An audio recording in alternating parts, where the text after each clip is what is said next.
Yeah.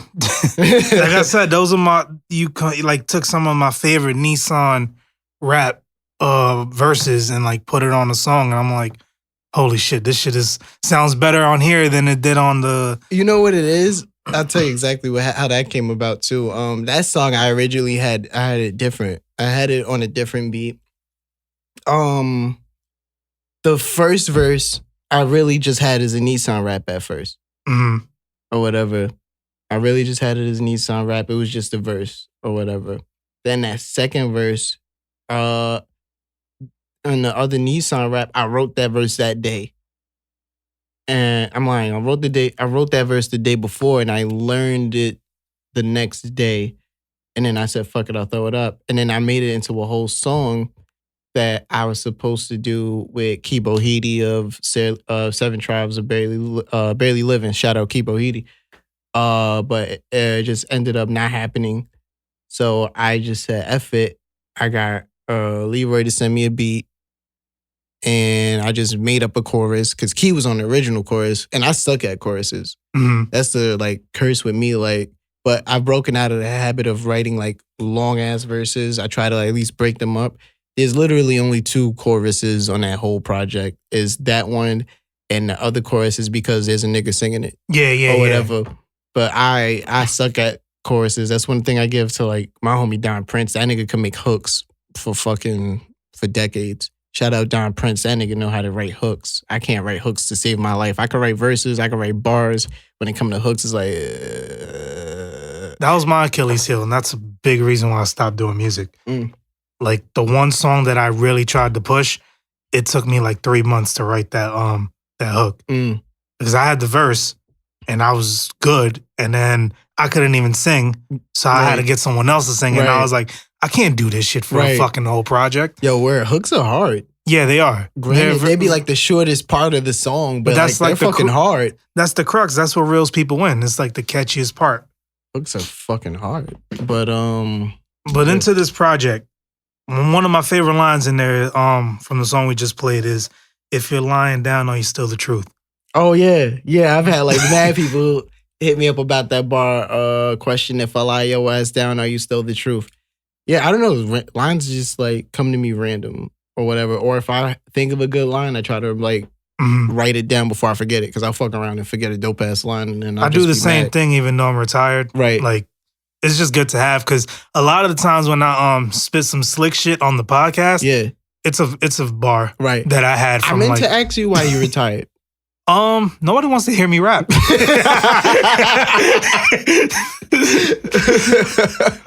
Like, I don't know. Like, I could go to all these events. Like, I go to like Grammy events, and I'll go to like high-end things with all these like executives and shit. But it's just like nobody wants to hear me rap. Like my story is just, it's kind of like a poor man's Joe Budden. Like, I've been through like a whole bunch of shit, and like everyone has problems. They don't want to hear mine. Right. So it's like, I'd rather just like piss people off on a podcast. Right. And for some reason, that's what people want to hear. Dope. Yeah, I don't really do like the whole, I don't know, that type of like style either.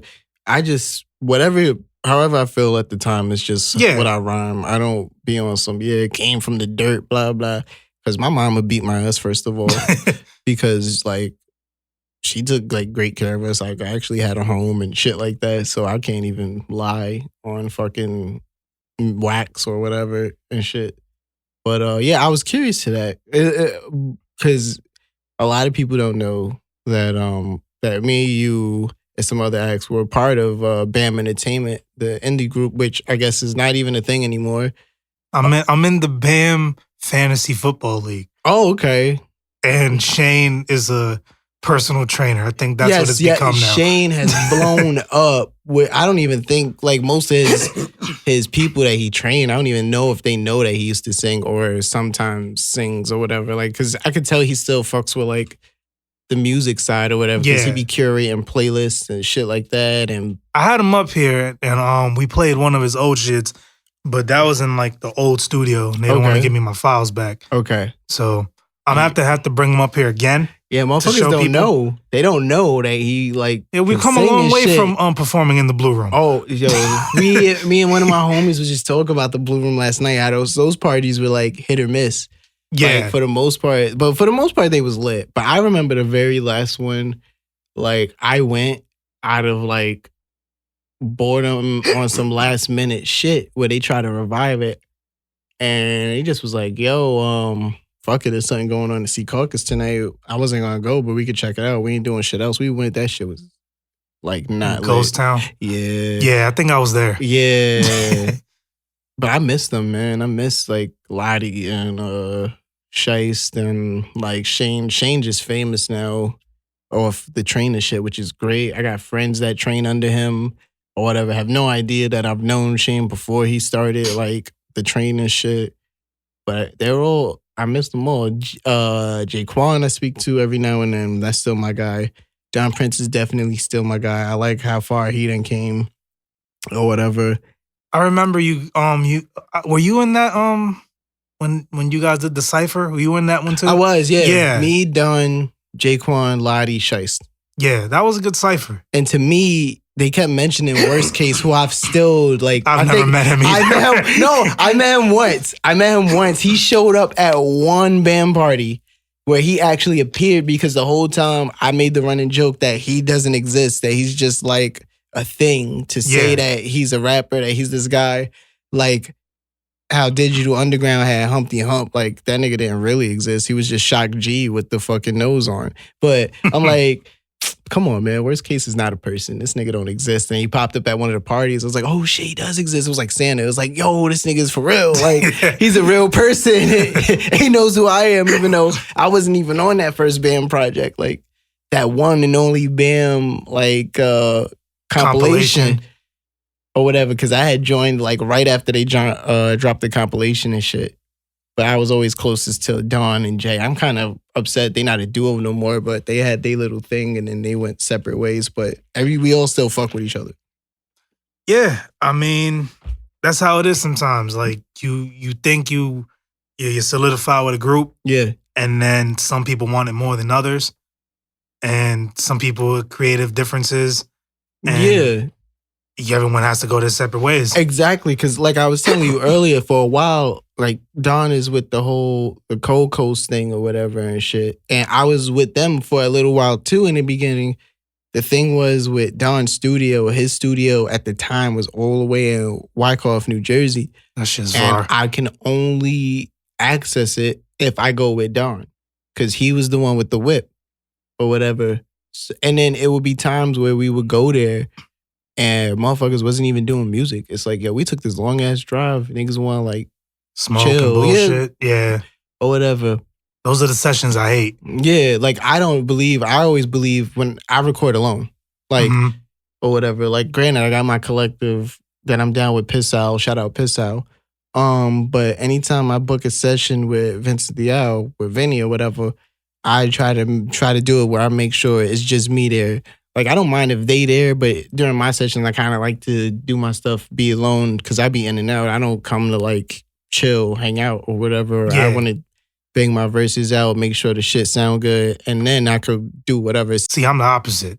I have at least two to loosen up. Right. Because even after doing all these shows, going to all these events, meeting all these people, I still get the jitters. Right. I need to calm down. See, that's different. That's different. To get your jitters. Yeah. I mean, though, just me, I was never like that just because I've been doing like shit with the arts since grammar school. Like grammar school, I was in drama club. High school, I was in poetry club, school band, theater. Like I never really had like the stage fright thing. I've always been like ready to go and shit. But yeah, I don't drink before I go on stage.